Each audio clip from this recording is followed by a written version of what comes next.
Bienvenidos. No olviden suscribirse a este canal. En él podrán encontrar listas de reproducción de programación para niños, animación digital, efectos visuales, videojuegos en 2D, videojuegos en 3D, control de procesos industriales, control de escenarios, control de animatronics, pensamiento lógico, programación para Arduino, programación en Visual C#, álgebra superior, álgebra lineal, pero como para niños, facilísima, seguridad en redes, sistemas operativos, metodología de la investigación, configuración de computadoras y mucho más. Bienvenidos.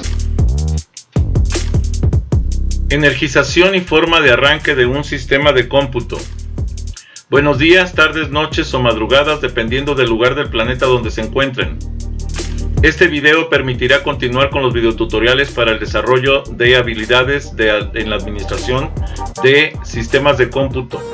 Analizaremos la forma de energización y de arranque de un sistema de cómputo. Recuerden que sigue en pie la campaña de reforestación y les informo con mucho agrado que ha tenido ya eco en varios sectores.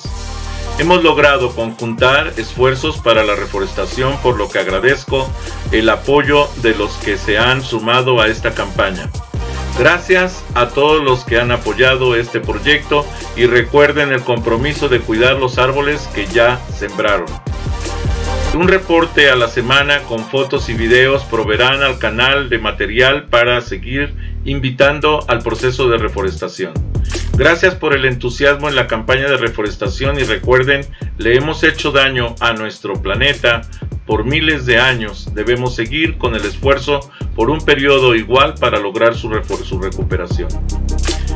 El video especial que me han solicitado y atendiendo a la solicitud que me han hecho, en cuanto lleguemos a las 3000 horas de reproducción publicaré un video especial.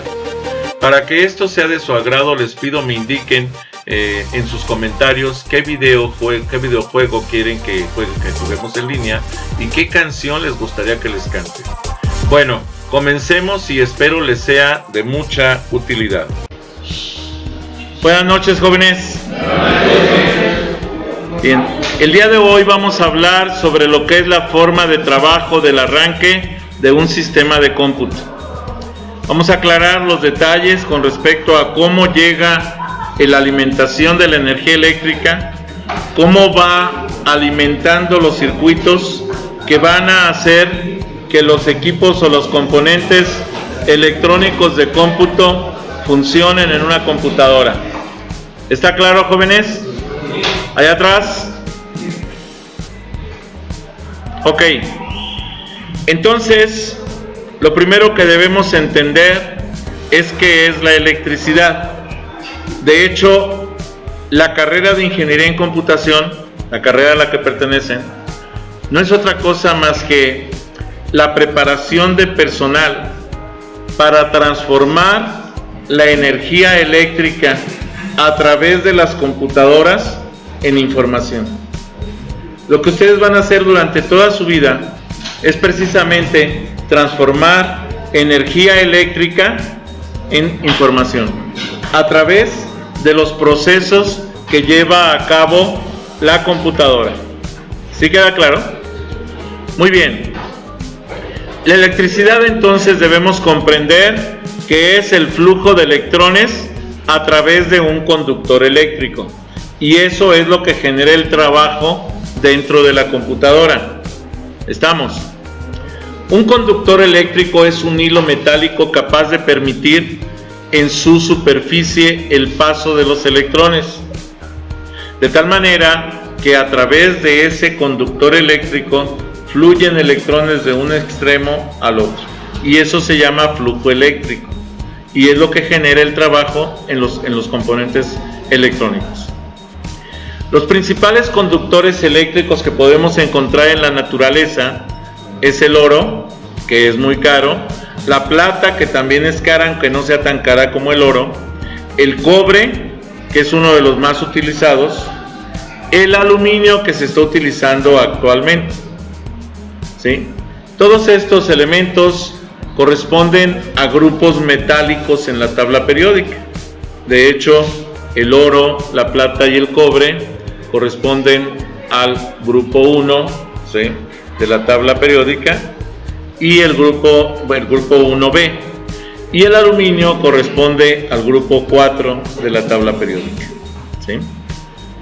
Al grupo 3 de la tabla periódica, el boro, aluminio, galio, indio y talio, que es el grupo 3 de la tabla periódica, ¿ok? Y esto estamos hablando de elementos metálicos. El grupo 4 de la tabla periódica, carbono, silicio, germanio, estaño y plomo, corresponde a semiconductores. No son metales como tal, son semiconductores. Entonces, los conductores están considerados metales en la tabla periódica. ¿Está claro? Bueno, con respecto a la electricidad, vamos a comprender que la electricidad viaja en alta tensión, producida en los lugares donde, tienen turbinas que son movidas por presas, por el agua que cae en las cortinas de las presas y que golpea las aspas de esas turbinas para hacerlas girar. Ese movimiento de giro genera voltaje, ¿sí?, a través de la inducción electromagnética.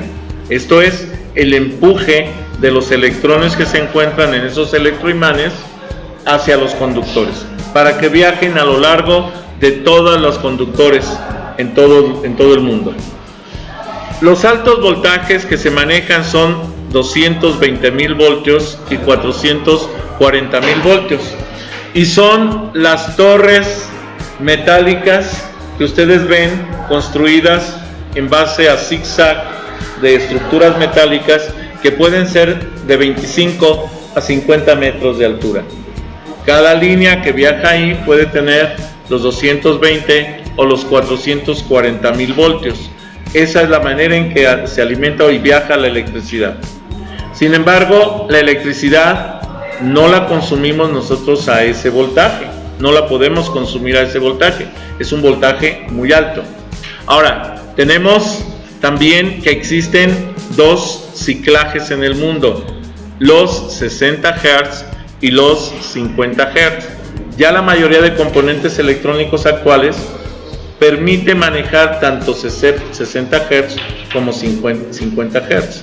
Por ejemplo, en América del Norte, arrancando desde México, Estados Unidos y Canadá, tenemos 60 Hz, mientras que en América Central y América del Sur, en la mayoría de los países, todavía se manejan los 50 Hz.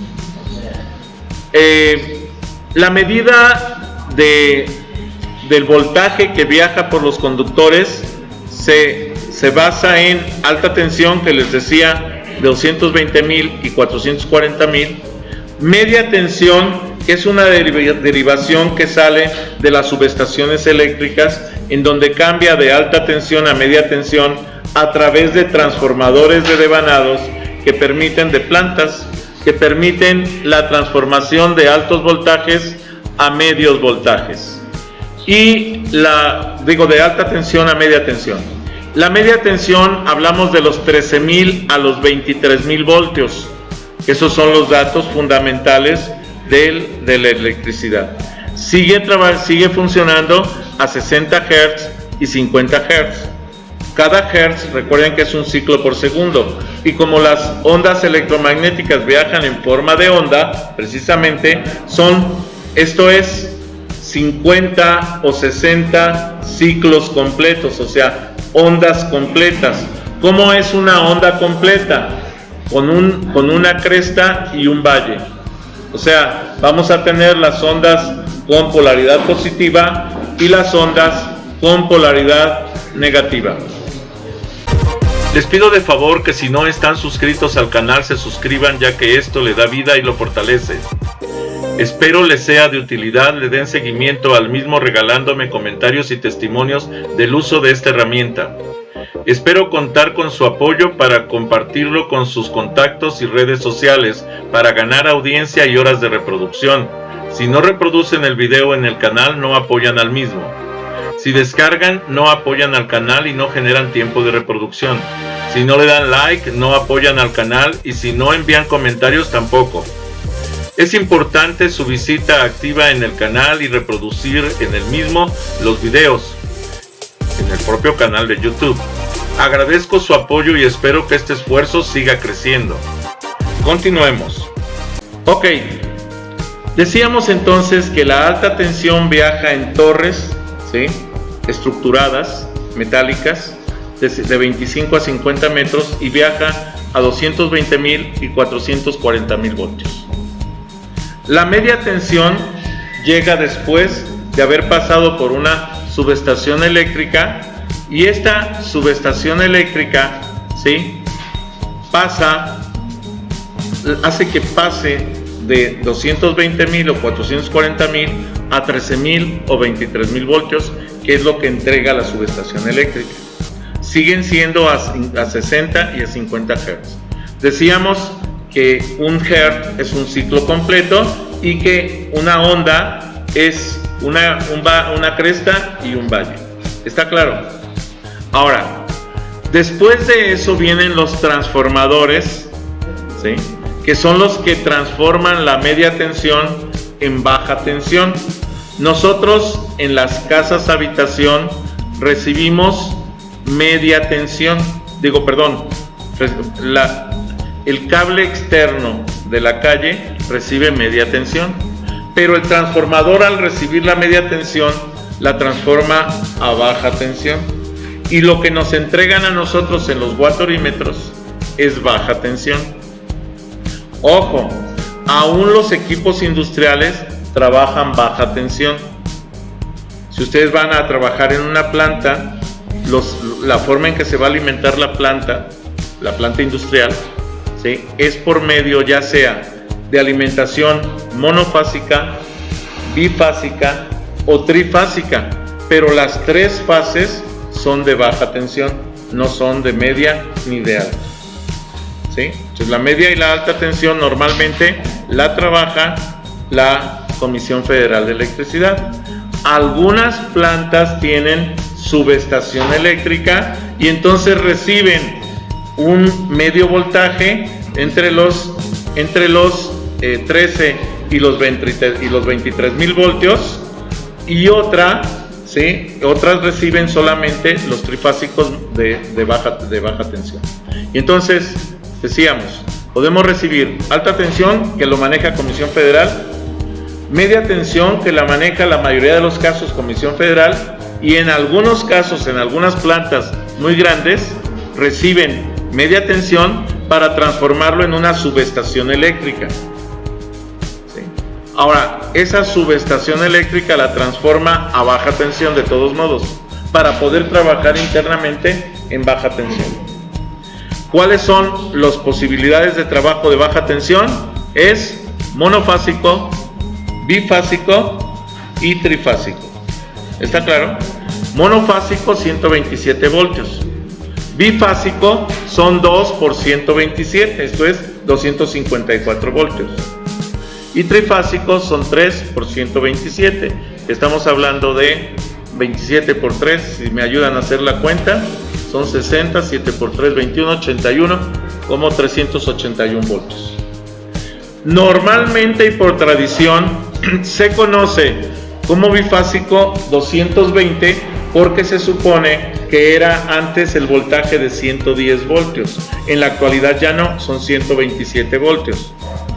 Y por otro lado, el trifásico se conocía como 440. Hago la aclaración de por qué. Antes y de entrada, cuando veamos las conexiones, se van a dar cuenta de que una conexión trifásica recibe 4 cables, pero en realidad son 3 fases, ¿sí? 3 fases y un neutro. Y entonces, como entraban 4 cables, pensaban que cada cable era de 110 y lo multiplicaban y decían 440, pero en realidad no son 440 voltios, son 381 voltios. ¿Por qué? Porque son 3 de 127. Sí, ese es el voltaje real que existe. ¿Sí queda claro? Luego, ¿qué trabajamos? 60 Hz y 50 Hz, lo mismo, pero ahora en baja tensión a 127 voltios. ¿Está claro? Bien, ¿cómo funcionan los transformadores? Aunque el dibujo no es bueno, pero debemos entender que aquí vamos a tener un aislante y que aquí vamos a tener un material férrico sólido. Vamos a recibir un voltaje, por ejemplo 127 voltios, pero este voltaje que recibe en esta bobina es un voltaje de corriente alterna. Los transformadores solo funcionan con corriente alterna, no funcionan con corriente directa, solo con corriente alterna. ¿Sí queda claro? Ahora, ojo, ¿qué pasa con esta corriente? Es alterna y entonces al cambiar del ciclo positivo al negativo, lo que hace es que aquí genera un impulso que se llama impulso de inducción. O sea, avienta electrones de este metal a este metal que es absorbido por esta bobina. Y en esta bobina podemos obtener de este extremo a este extremo, para este caso, estoy poniendo un ejemplo de un transformador, estoy transformando de 127 a 12 voltios. 12 voltios va de aquí hasta acá. O una derivación central que de un extremo a otro me entrega 6 voltios. Puede ser de aquí a acá o de aquí a acá. Ambos me van a entregar 6 voltios. Así funcionan los transformadores internamente. ¿Sí queda claro?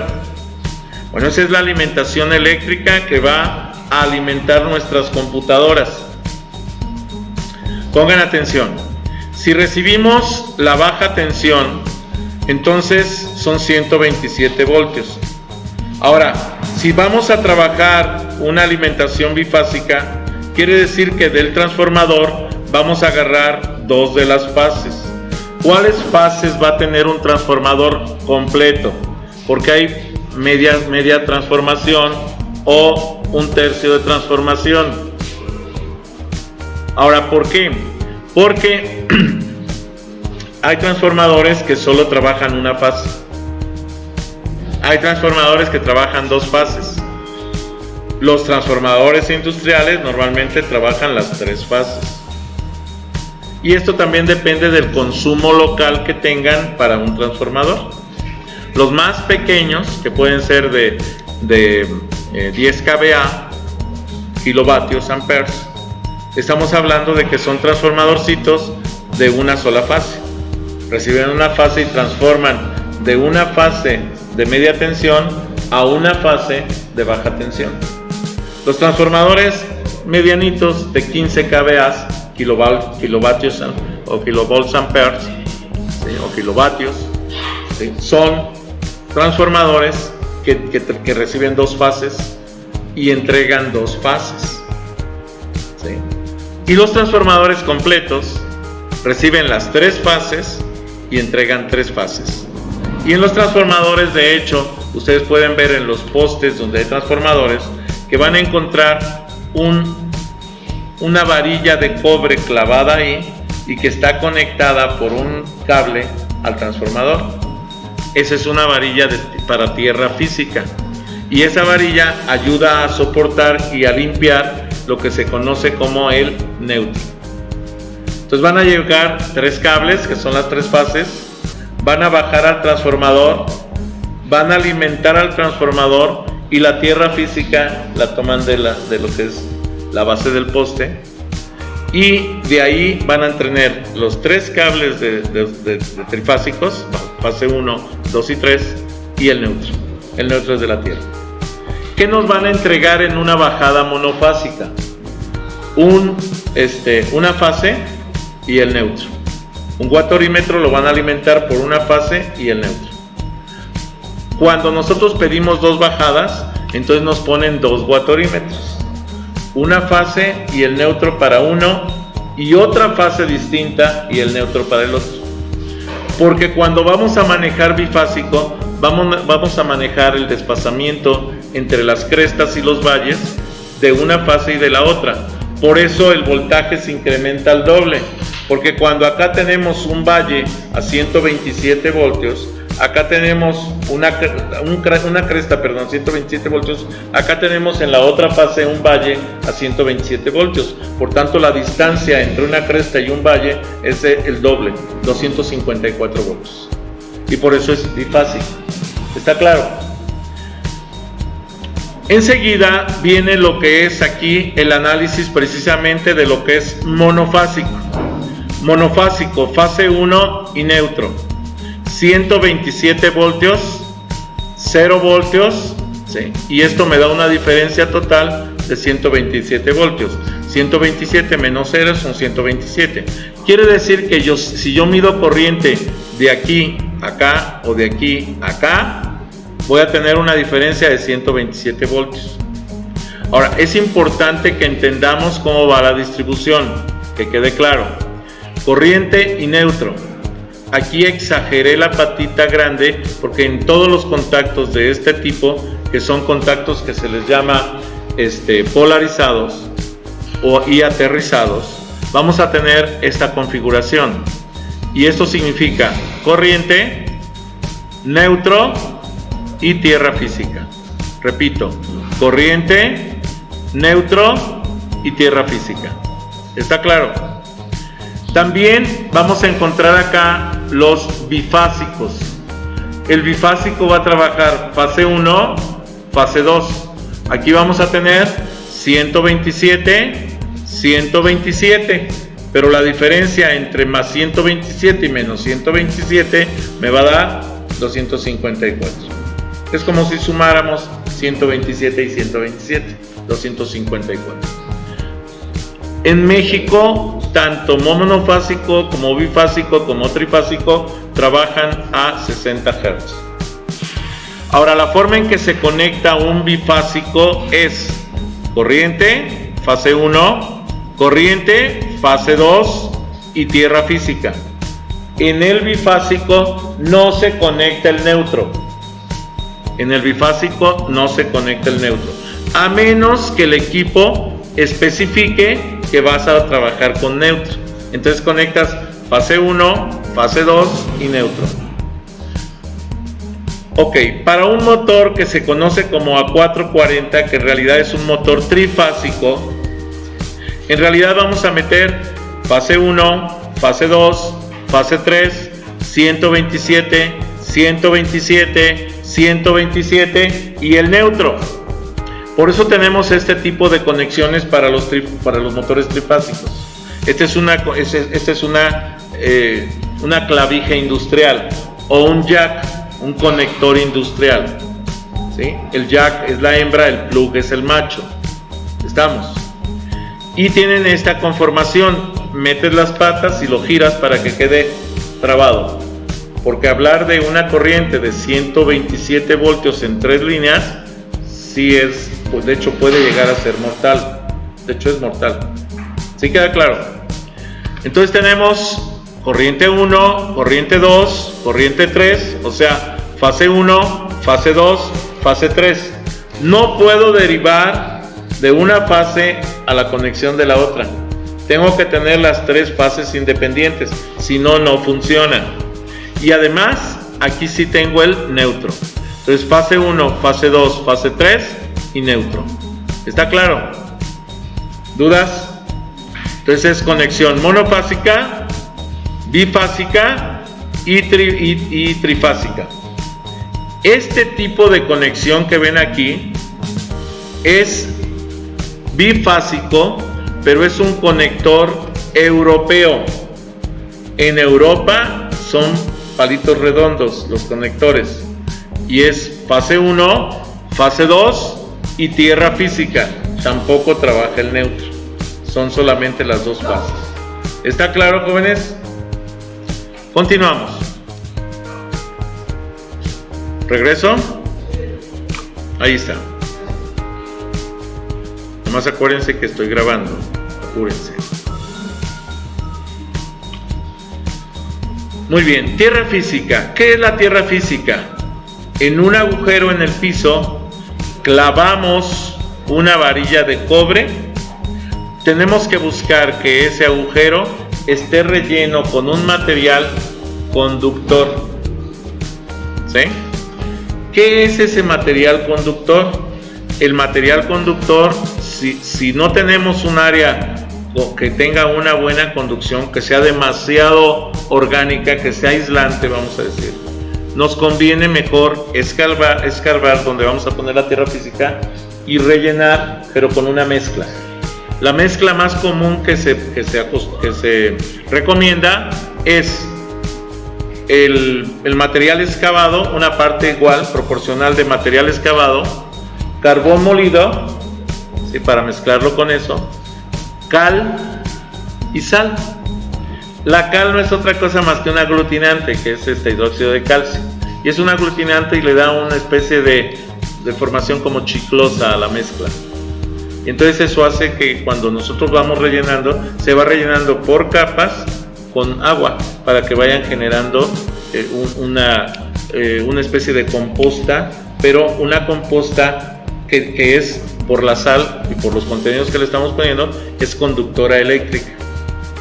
De tal manera que cuando clavamos la varilla, esta entra en contacto como si fueran raíces con los poros del suelo, y por esa humedad que hay en el suelo va a generar la posibilidad de que se dé la descarga eléctrica hacia la zona del suelo. Y eso se le llama tierra física. Cuando tenemos exceso de voltaje en un circuito, ese exceso va a ser absorbido y va a ser expulsado por la tierra física. ¿Sí queda claro? ¿Cuál es el sistema de protección que se recomienda para el equipo de cómputo? Bueno, el anterior del que estaba hablando de la tierra física, se recomiendan dos tierras físicas fundamentales. Uno es la tierra física, que es una sola varilla, y otro es la tierra física delta. La tierra física delta es una tierra que se pone en forma de triángulo en distancias equidistantes de las varillas de descarga al piso. Se conectan las tres varillas y de ahí se conecta esto a los conectores. Y esto es para la protección, sobre todo cuando tenemos edificios grandes o laboratorios de cómputo muy grandes. Entonces lo que vamos a hacer es poner tierras delta. Si no es así, entonces con una tierra física es suficiente. Una tierra física de una varilla Copperwell de 3 metros de longitud le sirve para proteger hasta entre 20 y 40 computadoras. Si requieren más, entonces es mejor poner una tierra delta. ¿Sí? Bueno, entonces supresor de... ¿Qué se requiere entonces para la protección eléctrica? El supresor de picos. ¿Qué es el supresor de picos?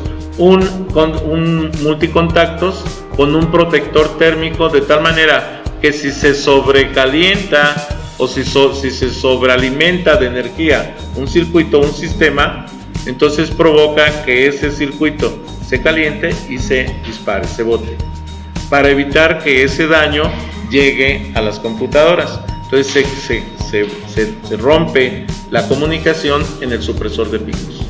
Mucha gente el supresor de picos lo pone después, o sea, no en la toma de la corriente eléctrica, sino después de un transformador o de un regulador. La verdad es que es absurdo. ¿Por qué? Porque ya el regulador trae un protector. Entonces normalmente debemos ponerlo antes para proteger el sistema de regulación y además el sistema de cómputo. Si quieren protegerlo de una manera más completa, ponen un supresor de picos a la toma de corriente. Después del supresor conectan los reguladores necesarios, y de los reguladores necesarios conectan, si quieren, otro supresor de picos como multicontactos, pero no brincarse a utilizar el supresor como multicontactos.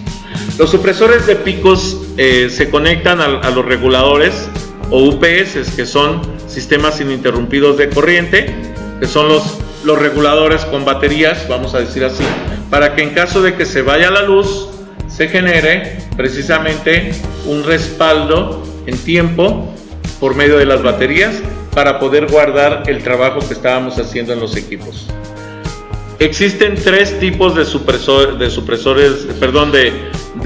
reguladores UPS. Los tres tipos que existen es el UPS offline, el UPS de línea interactiva y el UPS online. El UPS offline, ¿sí? Ese simplemente es un supresor que está fuera de línea. Toda la alimentación que nosotros metemos al sistema pasa directa a alimentar los equipos de cómputo, no regula absolutamente nada, y para lo único que sirve es para que cuando se va la luz entran las baterías y no se apague el sistema. Es uno de los UPS, el más corriente, el más económico, pero solo sirve de respaldo como batería, no te regula, no sirve como regulador. El otro es el de línea interactiva. Ese sí sirve como regulador, de hecho mete la regulación de la corriente eléctrica, pero además tiene el sistema de baterías para que si se va la luz entre el sistema de baterías, ¿ok? Y el otro es el online. Ese es el más caro de todos, pero es el más efectivo. ¿Por qué? Recibe la corriente eléctrica, toda la corriente eléctrica va a dar a las baterías del UPS, y de las baterías del UPS sale la alimentación hacia los sistemas de cómputo. Quiere decir que los sistemas de cómputo están recibiendo la alimentación eléctrica de las baterías, entonces no van a recibir una descarga descompensada, por ejemplo, porque siempre van a estar recibiendo descarga compensada o energía eléctrica compensada. Sí.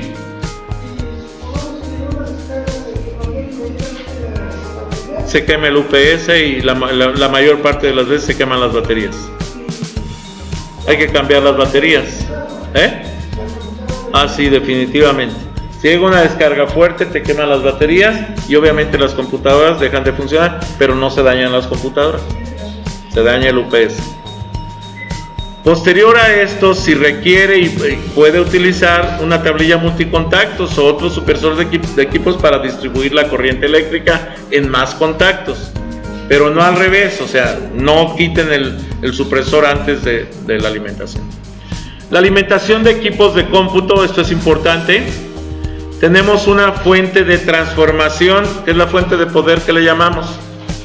En los sistemas de cómputo tradicionales tenemos más menos 12 voltios, más menos 5 voltios, y son las fuentes llamadas XT, ST, son fuentes electromecánicas en su funcionamiento, ¿sí?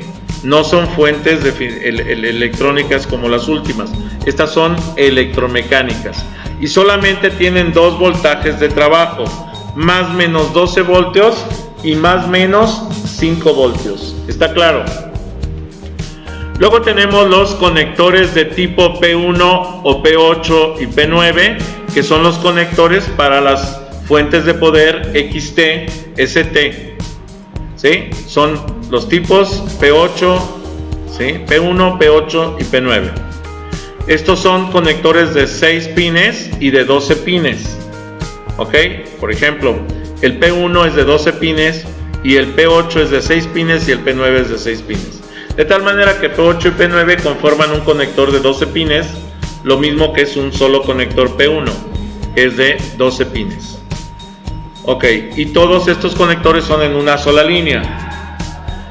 Los sistemas de cómputo modernos trabajan los siguientes voltajes: más menos 12 voltios, más menos 5 voltios, más menos 3.3 voltios, y las fuentes de este tipo son las AT, las ATX, ¿sí? Y los conectores que utilizan son de 20 pines en 2 líneas. Las AT son de 20 pines en 2 líneas, mientras que las ATX son de 20 pines en 2 líneas y 4 pines o 6 o 8 o 12 como estabilizadores para los aceleradores gráficos y para el procesador. Son estabilizadores. Los que normalmente conocemos son los conectores de 20 pines, pero en realidad hay algunos que traen 24, la mayoría. ¿Por qué? Porque traen 4 pines, ¿sí? Que son 2 voltajes de 12 voltios y 2 neutros, uno para el estabilizador del gráfico, del acelerador gráfico, y otro para el estabilizador del procesador. ¿Estamos? Sí. Ajá. Sí.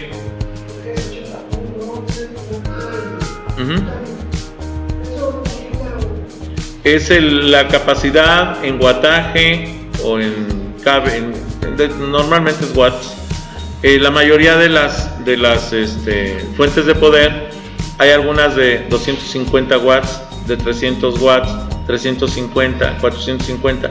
Las de alto desempeño son de 700 watts, pero obviamente todo esto incrementa el costo de la fuente de poder y obviamente te sirve para la conexión de equipos de mayor demanda.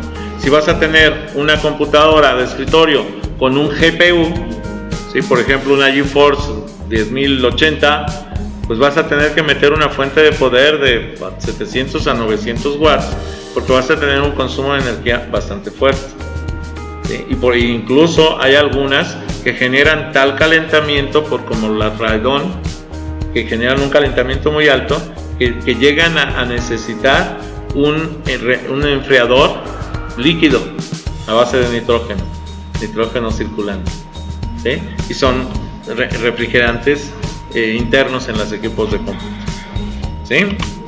Muy bien, creo que esa era la pregunta, ¿verdad? Bueno, cuando llega la alimentación eléctrica a la computadora, resulta que la computadora lleva a cabo algo que se llama checksum. Esto es una suma de revisión por verificación de lo que se conoce como chipset. ¿Qué son los chipsets? Es el conjunto de chips de la tarjeta madre.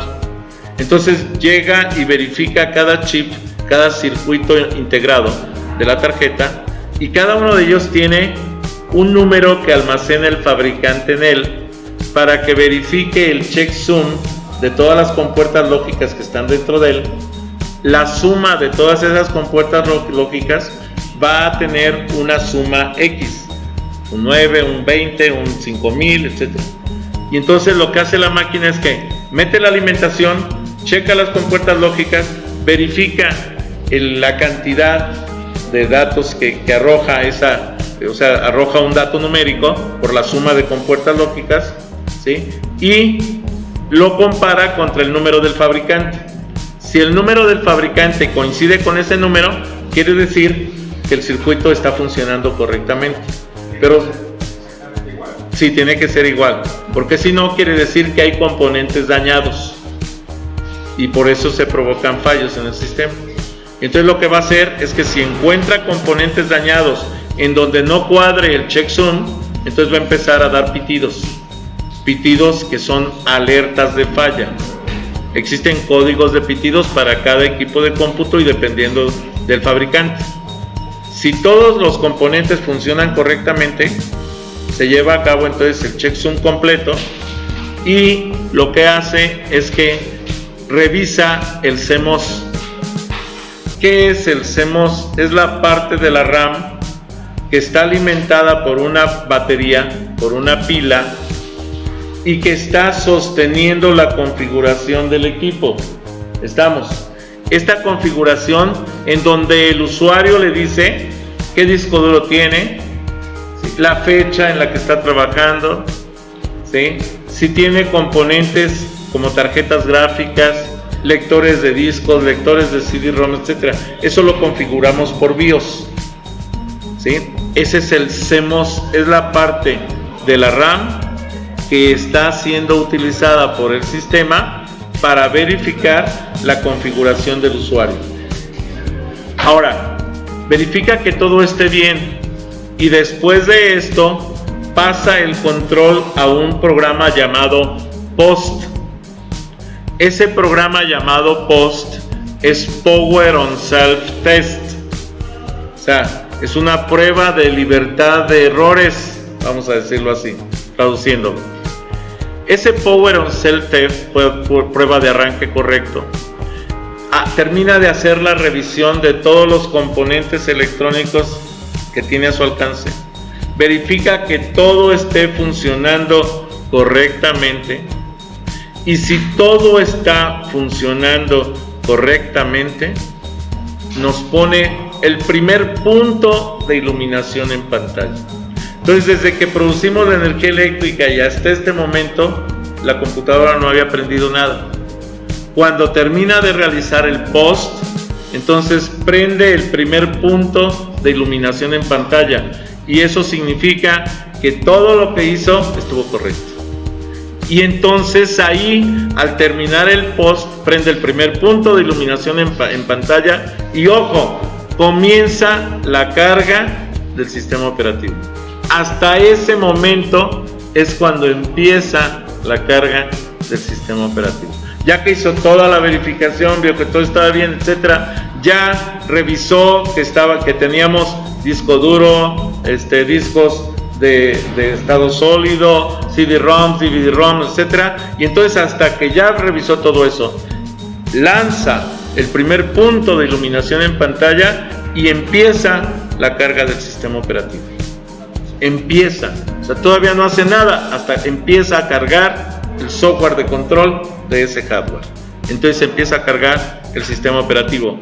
Y bueno, hasta aquí el video. Solicitando su apoyo, suscríbanse, denle like y denle click a la campanita. Todo esto apoyaría a mi canal. Mientras más tiempo reproduzcan el video en YouTube, más apoyan mi canal. Reproduzcan en YouTube los videos y no los descarguen para apoyar el canal. Les recuerdo que sus comentarios son muy importantes y sus likes también. Recuerden proponer qué canción les gustaría que les cante para el video especial. Lo publicaré en cuanto lleguemos a las 3000 horas de reproducción. De la misma manera les pido que me indiquen qué videojuego quisieran que jugáramos en línea. Denle click también para el video especial. Denle click a la campanita para que les avise cuando suba más videos. Agradezco el apoyo para fortalecer mi canal y espero que este esfuerzo siga creciendo. Si ustedes me hacen el favor de invitar a sus contactos, seguramente el canal crecerá en suscriptores y en tiempo de reproducción, parámetros necesarios para sostener el canal. Por último y no menos importante, ya hay varios profesores que están utilizando mi material para apoyar sus clases. Les mando un saludo especial y les agradezco su apoyo, porque mientras más personas conozcan mi canal y les sean de utilidad los materiales que les publico, más audiencia tendrá el mismo. De nuevo, gracias por compartir mi canal con sus alumnos y colegas. Saludos a todos.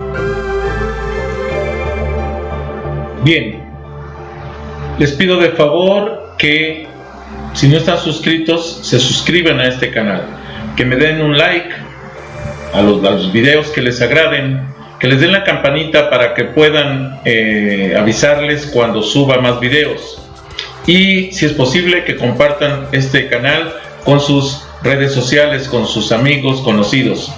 Recuerden que pueden seguirme en Facebook, pueden seguirme en propio Facebook con las páginas Videoteca Valencia, TICS para principiantes, Twitter, Tumblr, Pinterest, G5, LinkedIn.